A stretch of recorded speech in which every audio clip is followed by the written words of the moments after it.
Hello everyone and welcome back. My name is Courtney, I am here with my spouse Royce, and together we are the Ace couple, and today we are going to talk about what is, in my opinion, a fabulous Broadway musical that is, to me, more than a little bit Ace, and some people are gonna get really mad at me, and they're just going to have to live with that.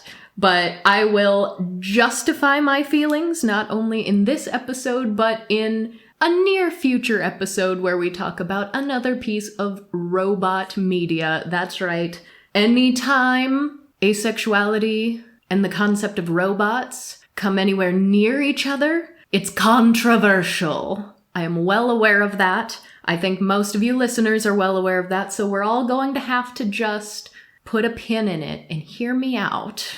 I need this. I am such a live theater, Broadway musical play person. Let me have it. Let me have it. So as we talked about recently, the Broadway play, nay, the Tony Award winner for Best Broadway Play in 2025, very important detail, was Purpose. We did an entire episode about it. Definitely check it out if you haven't already, because if you're looking for very explicit asexual representation where nothing is unsaid, it is an adult human person claiming this identity and showing and telling about their experience living with this identity, Purpose is the play that gives you that. Today we're talking about the Tony Award winner for Best Musical 2025, Maybe Happy Ending. And you won't quite get that with this musical, but I just think we should all declare that 2025 is the year asexuals ran Broadway. I think we deserve this. I think we can have it. I don't even care that they are robots, and I'll explain why. So first and foremost, Maybe Happy Ending is just very, very cute. I love it so much. It's a very good story. It's got a good soundtrack. The staging is very interesting, and I just love it. But about maybe halfway through the show, I was like, oh, is this a little bit aro? Is this a little bit aromantic? And no, that was a psych. They did not let this be aromantic for me. It turned out to be incredibly romantic. So if you're looking for anything that could be approaching aro ace representation, again, Purpose definitely got us closer in that direction. But if you look at Maybe Happy Ending for what it is, knowing that yes, it is very romantic, and yes, it is romantic robots, there's just a vibe of asexuality that I can't set aside. I just feel it so innately when I'm watching this silly musical. So before we go any further, obviously spoilers if any of you want to watch this show without hearing about the plot and whatnot. But right off the bat, it's very much grappling with mortality. It's very much dealing with loneliness, aging, disability to a certain extent even. There are a lot of parallels that can be drawn to real life human experiences through these robot characters. And we start by meeting Oliver, who is a helper bot, they call them. Very much just like in the future you have a humanoid robot who can do chores for you and such. But he has very clearly been abandoned by his owner, but he doesn't know it yet. So it is just tragic. This poor little robot guy is just waiting for his owner whom he loves to come back and reclaim him so that they can be together again. And it's very much like sad puppy. And this has been going on for a while, right? Yeah, they show that it's going on for some period of time based on just props and a time jump. It shows him like collecting his mail, and he gets a subscription to Jazz Monthly. And so you start by him just being like, oh, any mail from my owner? And oh, no, but I got this Jazz Monthly. And then all of a sudden that you go through that a few times, and now he has stacks and stacks and stacks of these magazines. Right, and the show doesn't open with him leaving his owner. He's already at this other place, so time has passed. He's basically living in like a retirement home for robots. But he's like, all these other robots who live here are retired, but I'm not retired. My owner's coming back to get me, and it's really sad. Really, really sad. He's also very isolated. He doesn't talk to the other robots in the community. He only talks to his plant, whose name is Huabun. And everything kind of changes for him when the robot who lives across the hall, Claire, knocks on his door frantically asking to use his charger because hers is not working anymore. And we see from both of them at various points that they are getting older. They're trying to order like replacement parts so they can repair themselves, but over time they're coming out with new models of robots and they're discontinuing old models, and all of a sudden you can't find these replacement parts anymore. So that's really where you can start to get parallels to aging to the point of your body starting to deteriorate, or disability of any age where you can no longer do the things you used to be able to do. Oliver, his Wi-Fi chip goes out at first, so he can't just like search the internet in his head and come up with an answer right away like he normally would. And that seems very much like a parallel to having like a mental or cognitive decline of some sort, which he seems very frustrated by at one point when he's trying to search the internet to try to prove Claire right, because they've got this little feud going on at first. But Claire, like, physically is struggling to charge. Her charger stopped working. She needs to borrow someone else's. Even when she does charge, her battery is no longer at full capacity. And there are other robots in this area whose battery capacity has deteriorated so much that they have to constantly be plugged into a wall. Yes, and we don't meet or see those robots, but through like trying to call them or talking about them, you get this picture of all of these retired robots in this sad little retirement home are just slowly falling apart. And so you get this very much impending mortality underlying this entire show.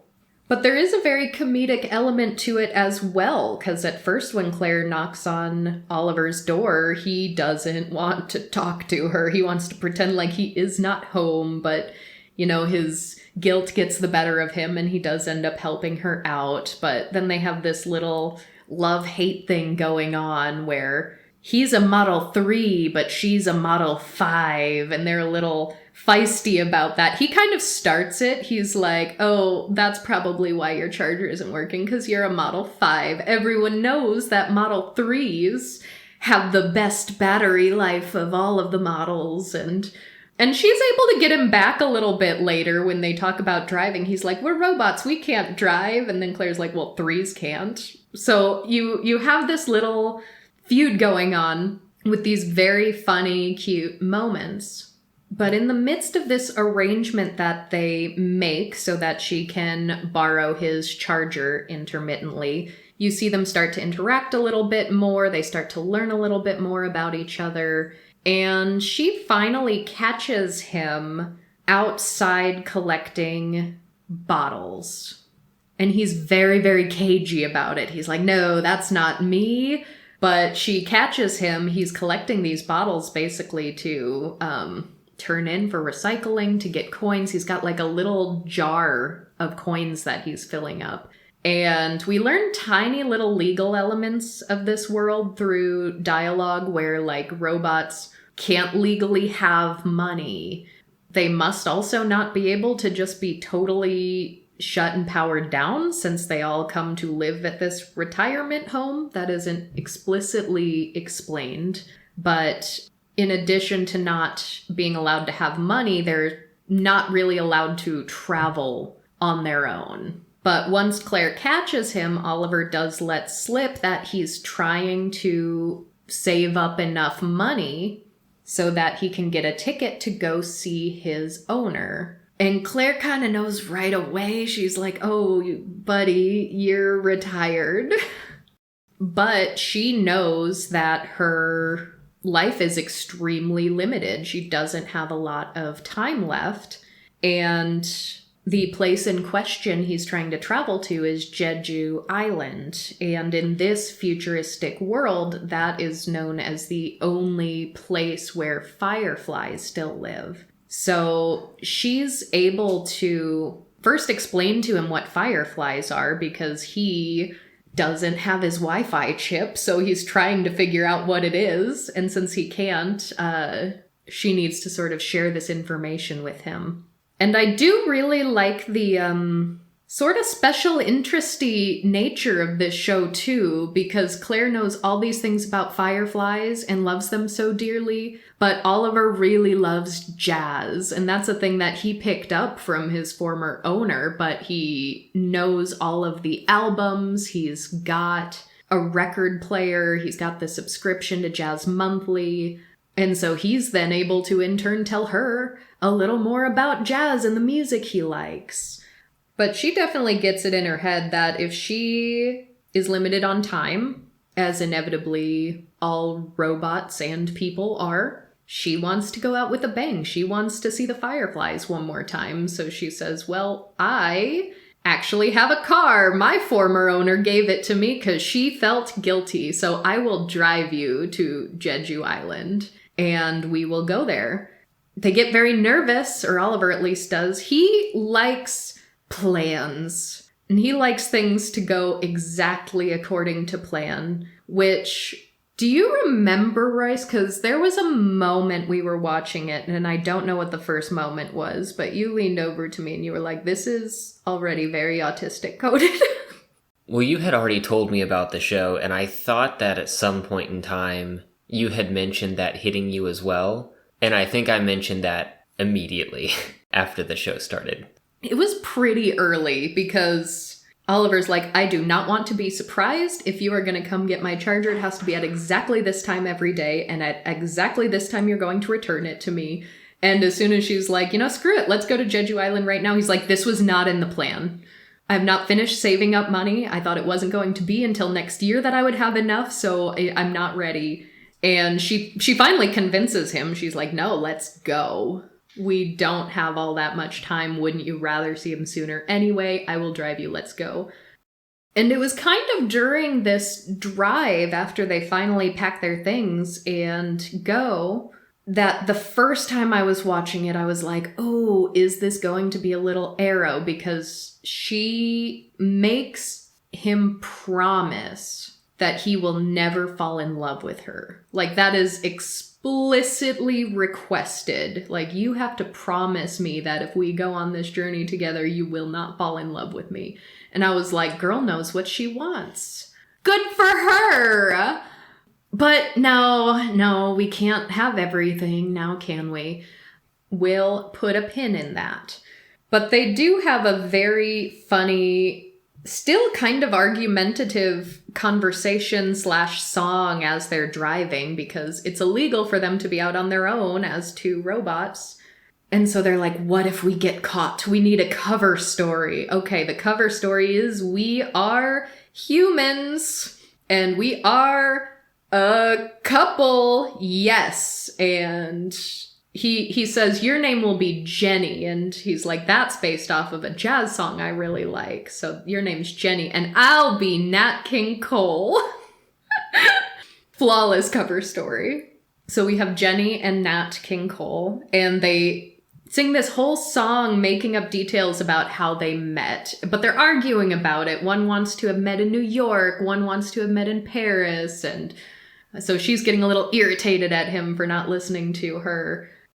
But as they're driving, my favorite, in my opinion, most ace part of the whole show happens upon us, because her battery alert starts going off, and it's a lot earlier than they anticipated, and she can't charge in this car, so they need to stop somewhere. So they're like, okay, where can we stop? Looks like there's a motel over there. Oliver gets a little panicked because they're going off plan. But the motel they end up stopping at is a sex motel. Very obviously. I'm pretty sure there was even a sign that said sex motel.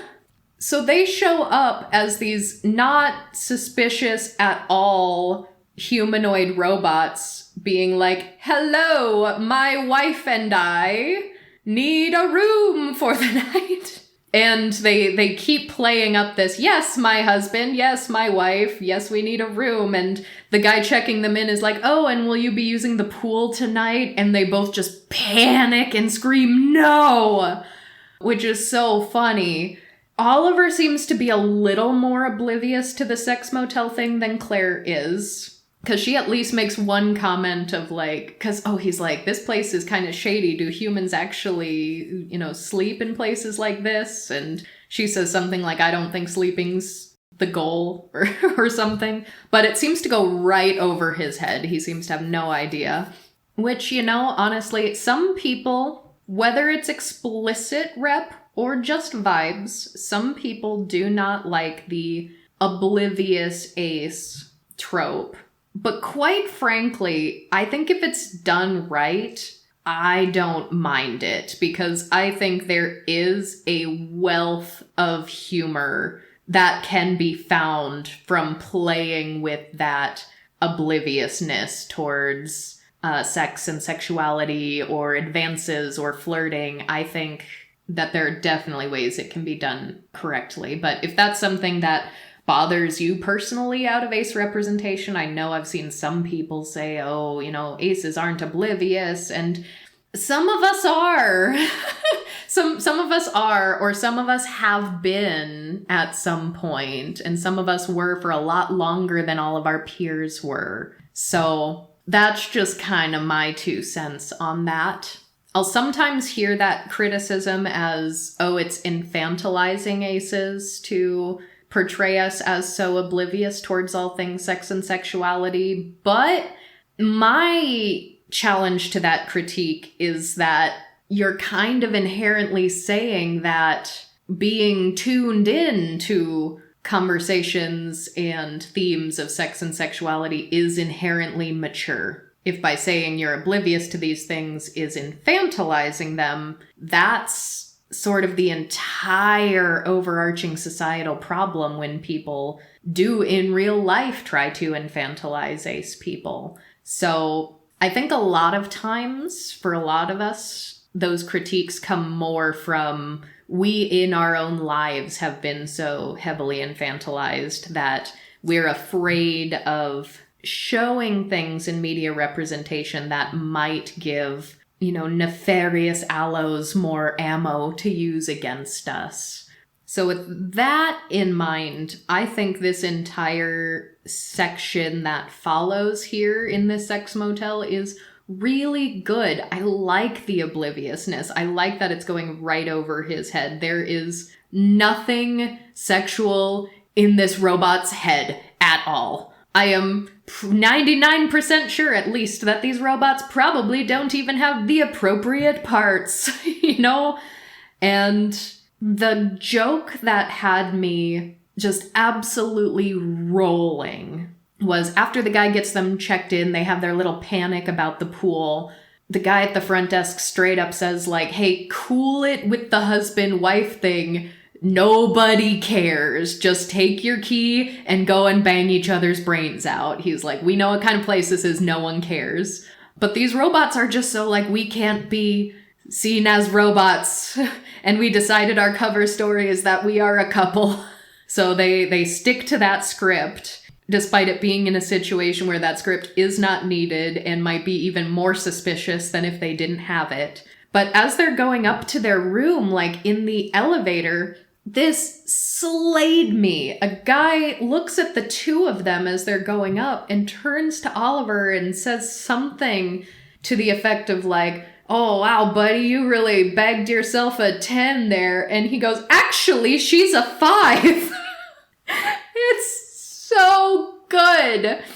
All innuendo goes right over the head. He's not thinking about looks or desirability or sex or sexuality, but he is going to be correct about exactly what model she is. He even fully breaks the cover just because he has to be correct and he has to correct the perceived misinformation. It's just getting to him so much. And the way it was delivered, it was hilarious. It killed me. I was like, this is great. Very clever joke that can really only be made with something that has like model numbers like that. Like that joke couldn't possibly be done if you were doing humans. I can't think of a way you could modify it. So brilliant humor.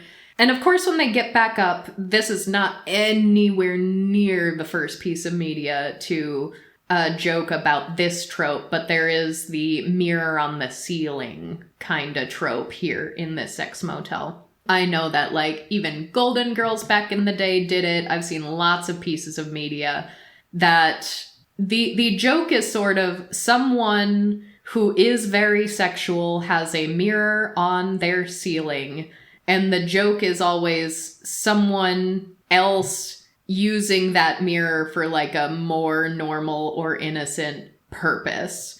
Like, oh, I need to fix my hair. Wait, I'm in such and so's room. Let me just look up real quick. Like that is a joke. I think it's funny. I don't think it's gone out of fashion yet. Personally, I love a good mirror on the ceiling joke at the expense of the very sexual person who put it there in the first place.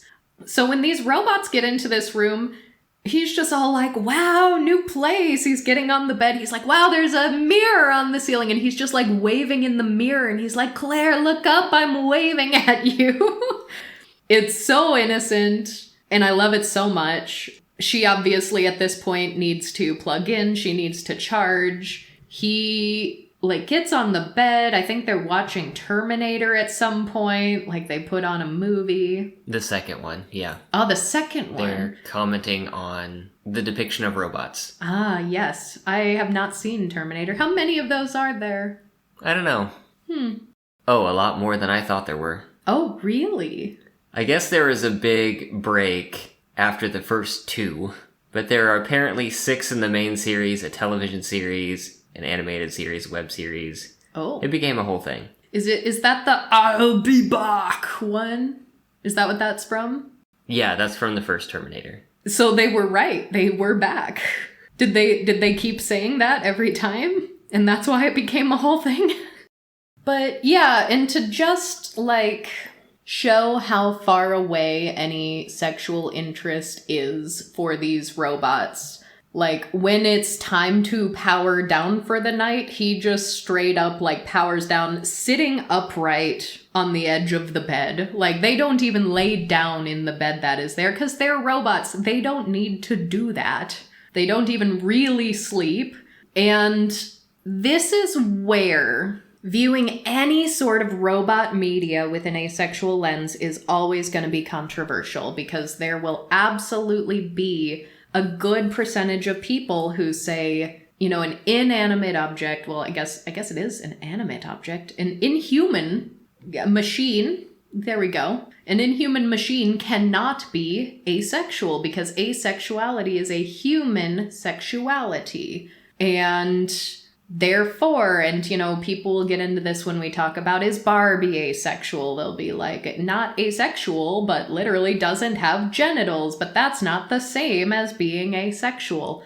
But to me, one of the biggest societal hurdles that we have as an ace community is people perceiving that we are emotionless, soulless.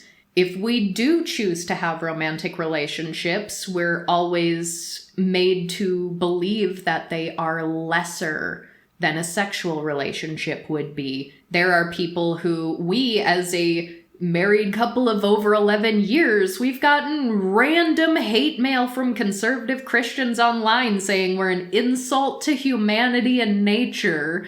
Like, there are people who get really upset at the very possibility that there could be a very deep, meaningful relationship that is devoid of sexuality. And if a piece of robot media is attempting and succeeding to tell a very human story, but just using the robots as characters, I don't see that as a problem. If anything, because I imagine with just how sweet and fluffy and romantic and tragic and devastating this show is, every allosexual member of the audience is going to be rooting for this couple. Everybody is going to think that they are a sweet couple, that they should be together, they deserve to be together. They are going to love them as a romantic pairing.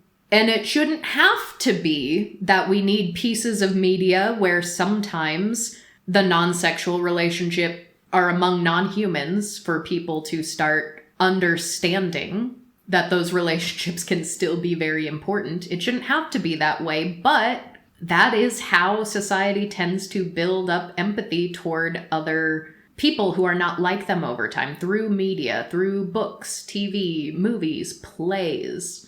So for me, two things need to happen for me to be okay with analyzing robot media through an ace lens. There needs to be a lack of sexuality. The robots cannot have sex, nor do they want to have sex. Because some media does do that. Some will be like, oh, this robot can't have sex, but they want to so bad. Can't. No. No sexuality, no desire to have sex. If the robot is just existing in a non-sexual state, but they're telling a very human story, and it is very emotionally relatable by other measures. In this case, in this particular show, romance is one of those avenues. Mortality is one of those avenues. Abandonment is one of those avenues.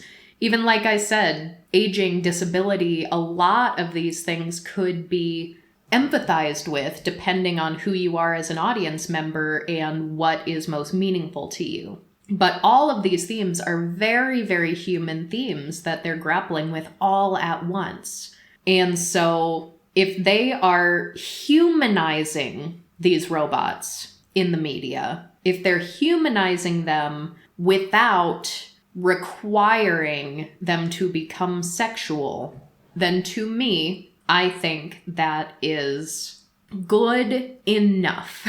Good enough by an ace rep standpoint. It's not fully above criticism because in this case, one of the very humanizing emotions is romance, and we have these same hurdles with a romantic representation. And so it's still going to be a bit alienating towards either allosexual aromantic people or aromantic asexual people, where, oh yes, these robots are very heavily humanized, but one of the most recognizable ways they're humanizing them is through romance and love. Which is why I was really excited at first when I thought it was going to be a little arrow when she was like, promise me you won't fall in love. I don't want to fall in love. It can't happen. They even had a conversation. They're like, robots aren't programmed to love. We can't do that. And I was like, great. Love it.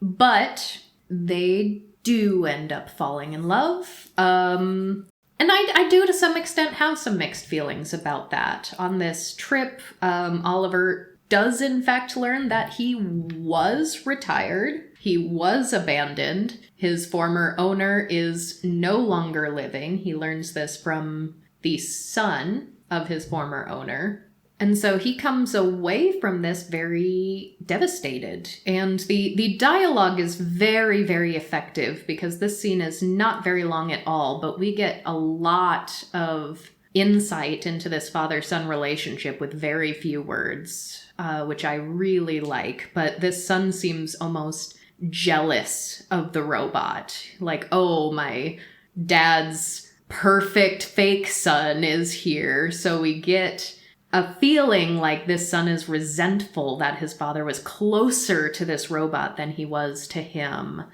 And so, being turned away, completely devastated, Oliver and Claire go to sit and wait to watch the fireflies. And the way they did this was absolutely beautiful. They actually brought up, like, the small chamber orchestra onto the stage on, like, a little platform, and the conductor had, like, a firefly on the edge of his baton. And so he's, like, directing them with the firefly, and then he is able to move his baton to help them, like, get a firefly in the jar, and they sing a sweet song about the fireflies. And They talk about how the fireflies are such a short life, but a very beautiful one. So that also parallels the, impending mortality aspect of this show, which I do think that alone, impending mortality, fostering a relationship, even if it is just more of a friendship than a romantic partnership, or if they don't even put a label on it, if they're like, robots don't love, but I feel something for you and I want you in my life. I think there are other ways they could have done it without making it as romantic as it was and still profoundly humanized them with these other themes. So that is my one critique if we open up the examination to also an aromantic standpoint. But it's cute. They call the fireflies, like, one of the things Claire really loves about them is that they light up all on their own without even needing to be plugged in.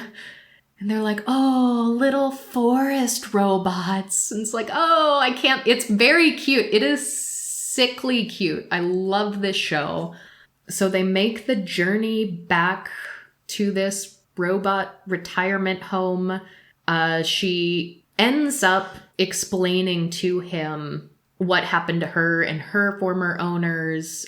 And turns out it wasn't just that she didn't want to fall in love or she didn't want him to fall in love with her. Turns out her previous owner's, like, husband kind of fell in love with her and made a move on her. And she's like, I am a robot. I do not have an opinion on you being in love with me. And whatever ended up happening, like, they ended up getting rid of the robot, presumably because this guy fell in love with the robot and that was the one way that they were going to try to negotiate and keep the relationship together. Or maybe they broke up and she was just too, sad to see the robot around. But whatever the case, her former owner retired her, felt really guilty, so, like, gave her a car, gave her a bunch of designer clothes, got her out of the house. So she kind of has this overall impression of a trauma, if you will, of, like, bad things happen when people fall in love with me. And you lose people you care about. And so that initial promise you won't fall in love with me ends up being sort of paved over as, well, it wasn't because that's what she wanted. It's because she was, afraid to love. And I've said this before when we've analyzed other things, like Wednesday season 1, where, like, Wednesday says right off the bat she has absolutely no interest in anything romantic, but then you turn around and give her a love triangle. What are you doing? Like, just now and then, give us someone who's adamantly opposed to romance and just, like, stays that way. Please.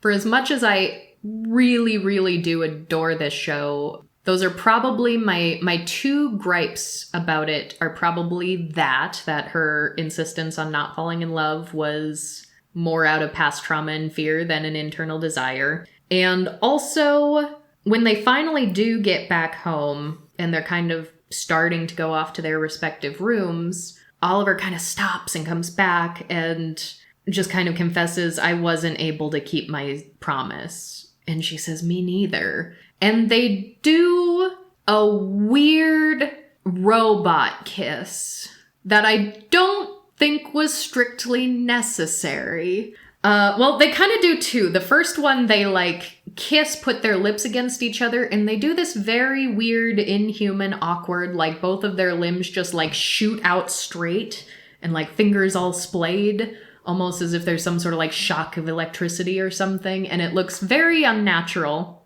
And I almost would have been okay with that if that was the only one they did, because then it would just be like, okay, they saw humans doing it, so they tried it and didn't get anything out of it, and it was weird and awkward. But they do have a more, quote, human kiss after it. That's more, you know, the soft, romantic, like, I don't like watching people kiss in most circumstances anyway. I just never get anything out of it. But I didn't understand, blocking and staging and storytelling wise, why they had one weird gesture kiss and then they do a second one that just absolutely looks like two humans kissing.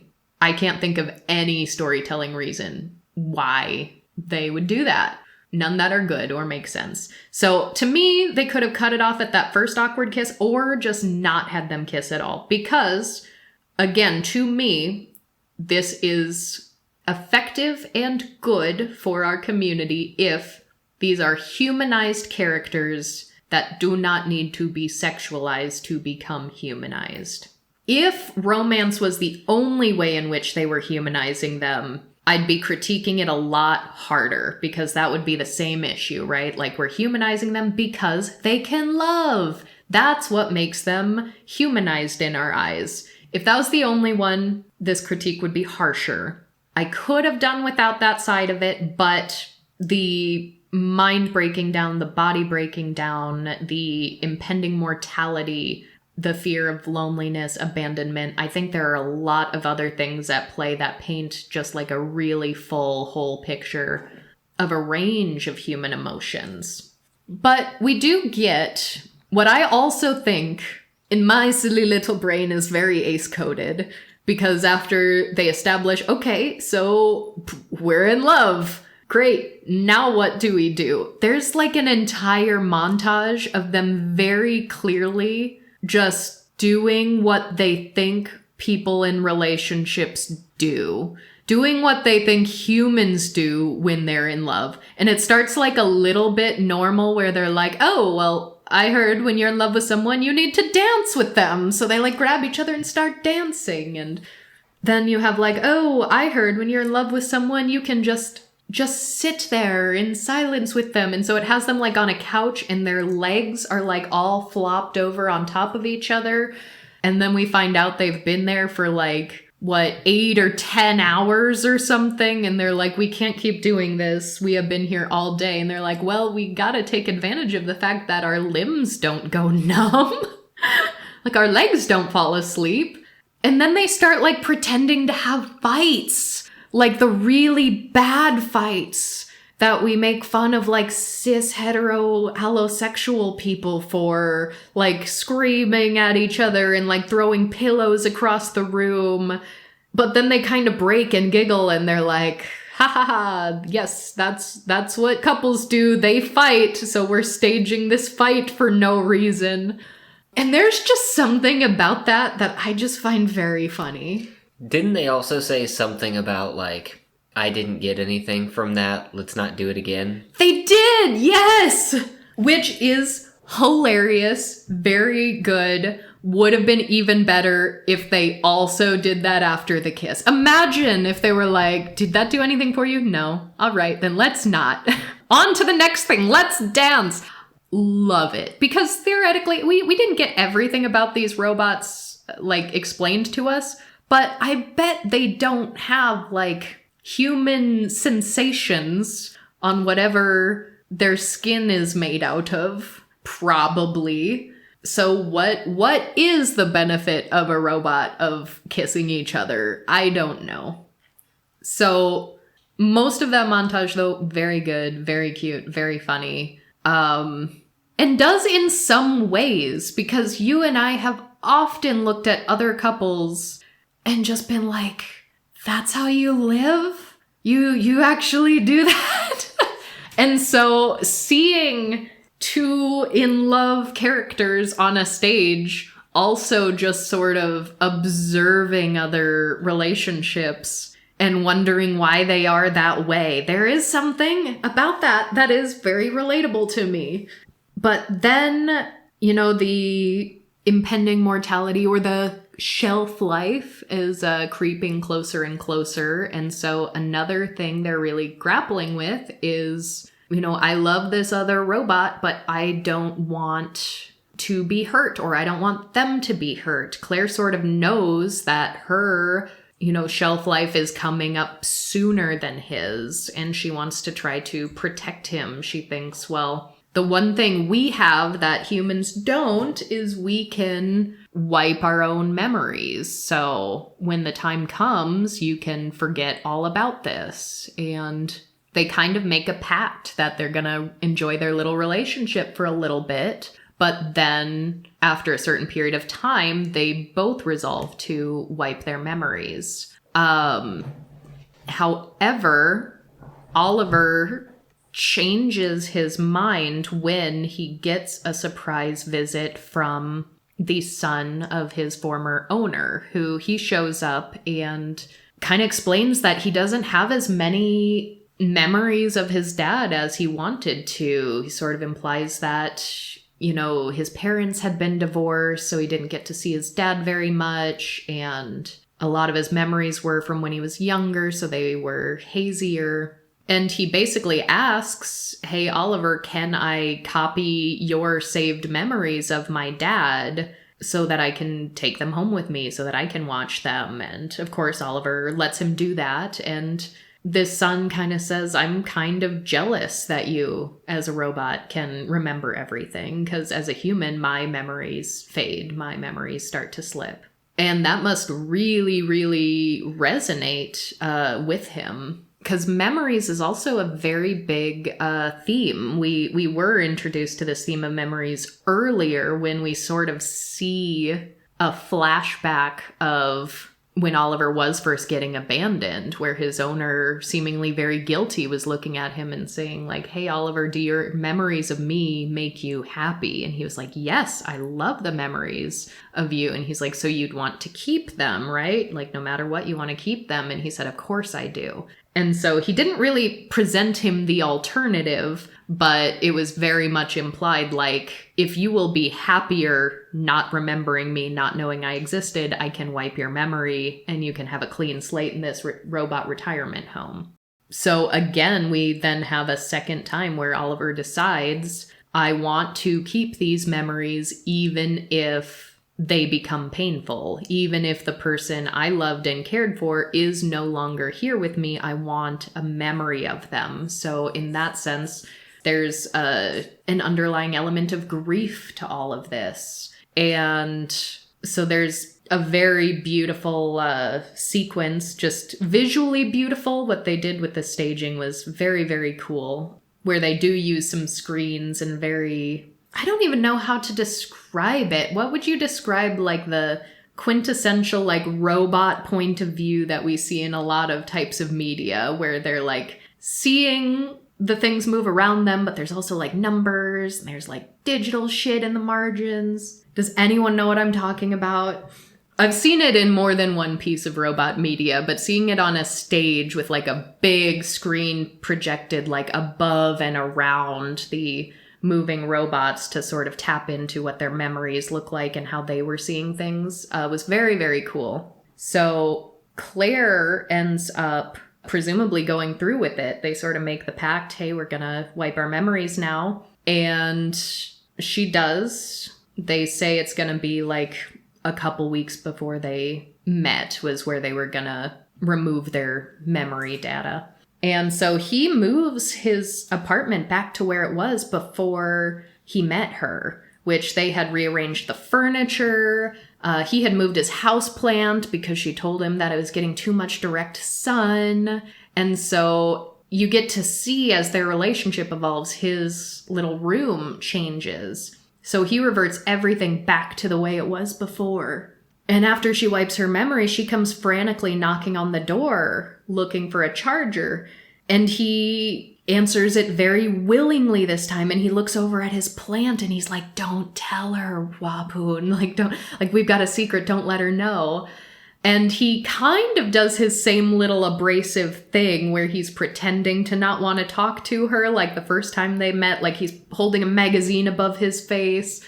But he also adds in a couple of sweet little things. Like, he does the whole, like, oh, well, you know, you're a 5, so your charger isn't as good as us 3s. But then he changes the dialogue just a little bit, and he's like, but 5s have many other wonderful capabilities that us 3s don't have, in a very, like, admiring tone. And it's just so sad and devastating and sweet, and gives me so many mixed emotions, because it is maybe happy ending. Like, presumably he wanted to keep his memories, and he did. Presumably she did not want to keep her memories, so she didn't. And now they're kind of starting this whole relationship over again. But so it's also like a little bit Eternal Sunshine of the Spotless Mind. It's like a little bit 50 First Dates, but like better than any of those things actually are. And like teaching a robot how to love, and, you know, sad puppy who's just waiting for his owner to come back. It's all of these very emotional types of media repackaged in a way that just feels extremely refreshing to me. So that is the end of the show, and I'm curious about something, because there have been multiple runs of the show, obviously. The one that I saw, I had the opposite feeling off of the ending. I thought that Claire kept her memories and Oliver erased his. No, what? How? And I was I was looking at some notes here on the plot summary of the Wikipedia page, and there are some notes here that the musical's ending leaves it ambiguous as to whether Claire kept her memories like Oliver did. In the Korean version, the actress playing Claire is allowed to decide for herself, with some changing their choice each night. For the Broadway version, the director believes she erased her memories, and the actress has declined to say her opinion. I thought the fact that she was coming to the door with a broken charger when it had already been established earlier in the play that she had fixed up a wall charger in her room was inconsistent. And there were some aspects of the way that they interacted where I thought she still had her memories. Well, I fully believe that she did not have her memories, but it was abundantly clear to me that Oliver still did. Okay. So there is, I guess, a chance, depending on which version you see, that it is ambiguous, that maybe Claire kept her memories, maybe she didn't. It would be kind of hilarious if they're both pretending that they didn't know each other. That's also kind of hilarious and adorable. I did not get that reading from the version I saw. But there was no doubt the way it was played that Oliver did. Because first of all, he leaned over to Hwaboon and he was like, don't tell her. He also just like handed her a charger. And the first time around, she actually powered down at his door. So it was while he was trying to figure out how to plug her in that he realized she was a 5. And he did this whole like, oh, she's a 5. He didn't do that this time, and she still had some power. So he just handed her the charger and he was like, oh, but 5s are good too. So he didn't even like investigate her to see, you know, what model she was that time. So that was all knowledge he had ahead of time. Yeah, that makes sense. And he definitely wasn't behaving the way he was the first time, because the first time he was like trying to not even answer the door. He was like, no one's home, go away. Until she powered down literally at his door, and then he's like, shit, gotta do something about this, I guess. But yeah, it was a beautiful show, I think. Also, even if it's imperfect and not explicit, like, tell me it's not so cool that Purpose won Best Musical this year and maybe Happy Ending. No, wrong. Purpose won Best Play and maybe Happy Ending won Best Musical in the same year. 2 very different shows in every possible way, but both give me very happy asexual feelings. I like it so much. I think we deserve this. I think you should let me have it. And plus with, you know, Purpose being an entirely black cast with maybe Happy Ending being like 3/4 Asian cast. It's an extremely small cast. There are only 4 people in this play. It's the 2 robots. It is a jazz singer who isn't actually there, like a non-diegetic jazz singer, and he's like the only white guy in the show. And then we've got the guy who plays former owner and his son and the guy at the hotel, both guys at the hotel. So it's like a cast of 4, extremely small, predominantly Asian. It is set in, I guess I don't think I said this right at the top, it is set in Seoul, South Korea. Also, as they're going to Jeju Island. So it is set in Korea. I know there's been a big casting controversy recently because they at least temporarily casted a white man to play Oliver, but it's also the actress who plays Claire, like her real life boyfriend. So as upset as people are that this role that they would prefer go to an Asian man is now going to a white man, part of me is also like, how cool is that for them and for her?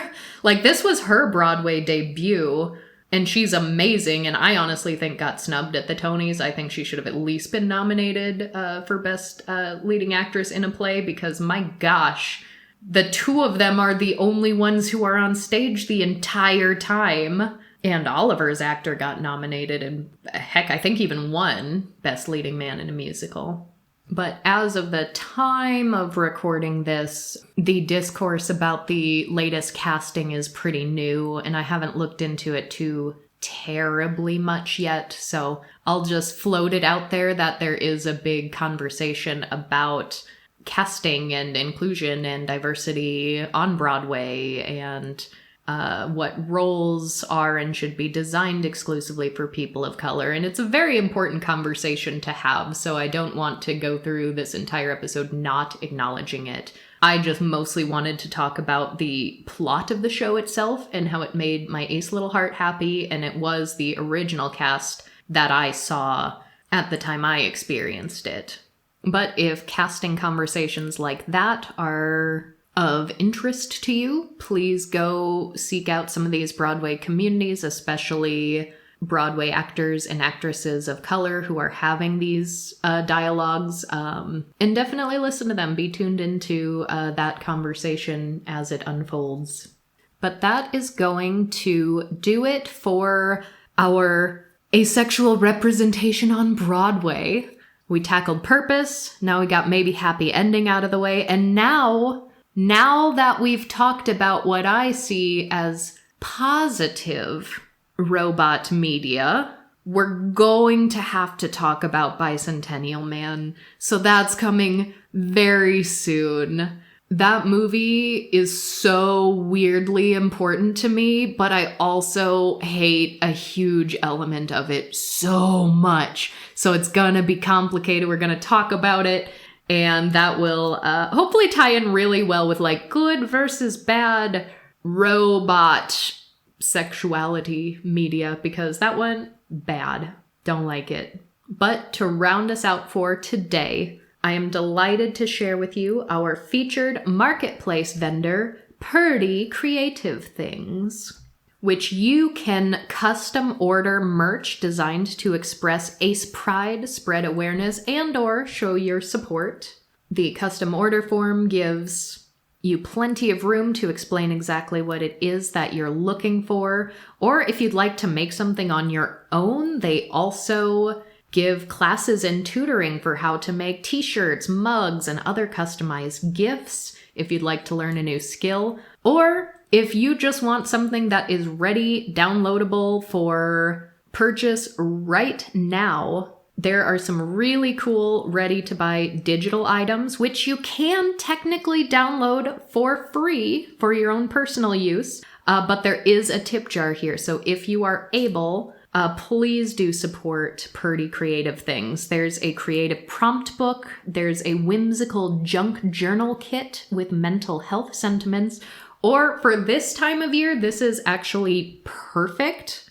There is a fall/Halloween hybrid. It says Falloween digital paper crafting bundle. So we've got pumpkins, we've got autumn leaves. It's a whole bundle of 7 printable patterned papers which again are completely free, or you can tip for pay what you want. So as always, links to find our marketplace vendor are going to be in the show notes on our website, as well as the description box on YouTube. Thank you all, as always, so much for being here. Please be kind and don't flame me too hard for saying that these robots are asexual. Because if you think robots being asexual is bad, just wait until we talk about Bicentennial Man, when we talk about the robot who becomes more human when he starts having sex. That's the whole movie. Spoiler alert. I'm gonna be scathing about it. Stay tuned. Should be a very interesting rant. Bye-bye.